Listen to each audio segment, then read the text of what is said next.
Hi everyone, I'm Taru and welcome to my channel IELTS with Taru. In today's video, I'll be sharing with you some tips and tricks on IELTS speaking on how to get a band 9. In my earlier videos, I also shared some tips on IELTS listening and reading. So please have a look, and if you haven't subscribed to my channel, please consider doing that. Alright, so let's get started with IELTS speaking. Tip number 1. It is really essential to keep talking and not be silent or pause for a long time. I mean, that is the whole objective of the speaking test, guys, that the examiner wants to test your ability of the English language. So, for example, if there's a question like, do you think that students should study geography? Don't just stay blank and stare at the examiner. I mean, of course, you are thinking with the back of your mind, but say something that, I think, well, in my view, I think, yeah, it is important. And then you keep talking. Yeah. Don't give a long pause or a long silence, because then the examiner might think either you did not understand the question or you don't have any idea of how to answer it. So this is really important. Tip number 2 is related to tip number 1, in which I said that it's okay to use the linking phrases like, actually, I mean, that's an interesting question, or as a matter of fact, or personally speaking, but ensure that it is relevant and do not make it sound as if you have memorized them, because the moment you do that, the examiners, they are well trained to pick it up. So for example, if they ask you, what was the last time that you gave a present to someone? Now, if they ask me and I'll be like, no, don't do like this, okay? Just say something. So don't give that pause or silence. You can just say, oh, that is actually, I don't remember. It's really been a long time. Let me see. Last time when oh, yeah, I remember. It was during my friend's birthday. And I know because of this COVID, we could not attend the party. So I sent him an Amazon gift voucher. And then you start talking. If, of course, the examiner stops you, or if there is a follow up question, then you answer that. But this is how you're supposed to do it. So don't give that, that pause kind of a thing. And the other thing is, do not overuse. So if the same question I'll take, that when was the last time you gave a present to someone, don't just keep on repeating the fillers or the phrases like, actually, I mean, that's an interesting question. As a matter of fact, I don't recall. Personally speaking, I don't know. You don't have to repeat this to fill in the time. You have to give the answer to the question. These fillers, they just assist you to buy more time to think. Yeah. Another thing which I would like to point out here is, don't overuse and ums. Sometimes it is okay. For example, if I read out a sentence, it's okay to use linking phrases like, actually, I mean, that's an interesting question. As a matter of fact, personally speaking, etc. I'm saying a lot of time. It is okay, but like a few, not like with every phrase. After every phrase, you're saying this. The best way to figure it out is by recording yourself and then listening to it again. And if you feel that your idea is not flowing fluently, then which means that you have to cut down on these and ums. But these phrases which you see on the screen are perfectly fine to use, as long as you use it in a relevant context, not just keep blabbering these phrases and not giving the answer to the question which the examiner asked. Okay, moving to tip number 3. Okay, this is also very important. So give full answers and not just a yes or no. So I have this as book with me. So I'll just pick up a question here. So the question is, say, why did you choose your job? Yeah. So I can say, I chose my job because I like it. Okay. And what are your working hours? 9 to 5. Okay. Do you like your job? Yes. No, it is not just a yes or no. He's not playing a yes or no game with you. He's here to test your skills. So give him a little bit more. Yes, I like my job. In fact, I really enjoy it, and even on weekdays, which is on weekends, sometimes because I'm passionate about uh, yeah, this subject in which I took my career in, or in which I built my career. So I really enjoy exploring. So I'm I'm a scientist, a chemical engineer. So this is what I like to do. And during the weekends, I, read the journals and all just to enhance my knowledge. Okay, fine. So you're building up. So it's not just yes or no. Do you like your job? Yes. Why? You have to. Yeah. So don't just give yes or no. Tip number 4, be careful with the pronunciation, which by which I mean the intonation and word stress. There is a very good website, or not the website, there is a very good YouTube channel by British Council in which I'll just share the link. In which he has pronounced, it's a nice pronunciation workshop. If you want, you can have a look. But here, what I mean is, for example, there are certain words which are not pronounced clearly. And for example, I can tell you, say, hotel. No, it's not hotel, it's hotel. Like we went in the economy class.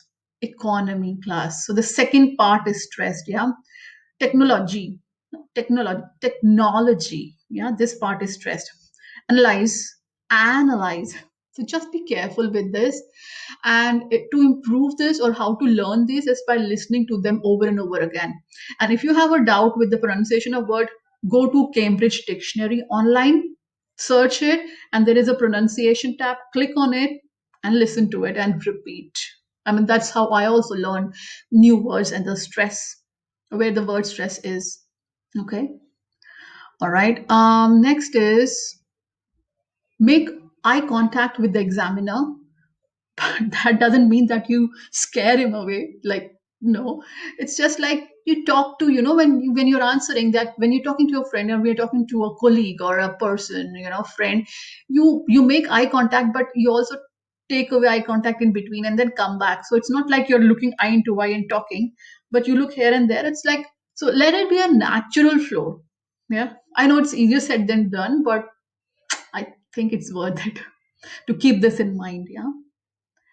And okay, and it's not about accent. I've seen many candidates who think, the accent is really important, but easily and clearly you can explain your thoughts. No, accent is not at all important.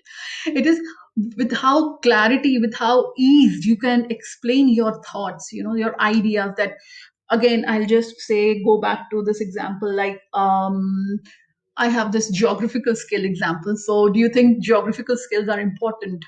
I think yes, they are important, and they are very relevant. And it is important that the children or students, they learn it at an early age. From primary, they are exposed to this subject, because they learn about different geographies or in their local and the global context, the materials that are found on Earth, the different demographies. So you build on that. So your ideas are clear. Yeah. So not about accent. Okay. It's about the clarity of your thoughts that matter. Be natural and just be yourself. Just like I am talking to you guys, I don't have a script in front of me which I am reading, but it's just like me and you. It's my me laptop and the myself. And when you watch this video, it will be just you and me. So it has to be very natural. Don't pretend you're to be somebody else. Yeah, when you do that, it is very, you lose that ease part. You become very unnatural, and sometimes when you become unnatural, the body language also is affected. So be natural, just be yourself. You have done your best when you have practiced, and now just deliver your best. Okay.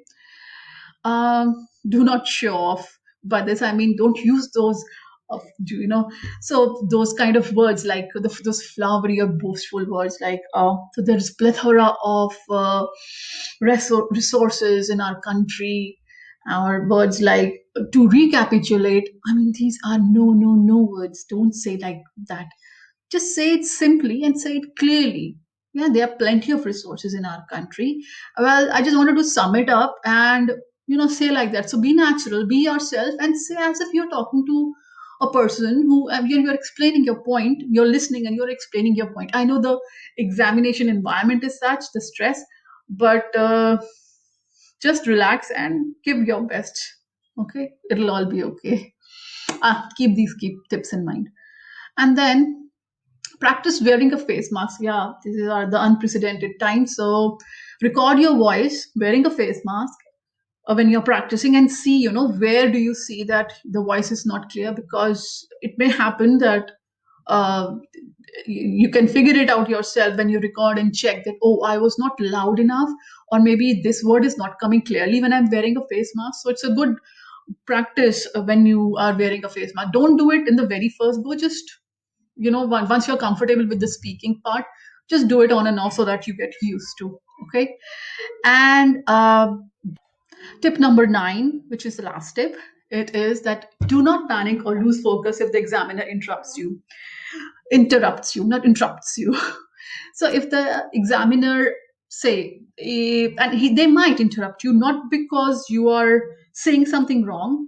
It could be like, maybe you're running out of time, so he will say stop. That can happen that happened with me in the part 2 of the speaking test, where you are given a cue card.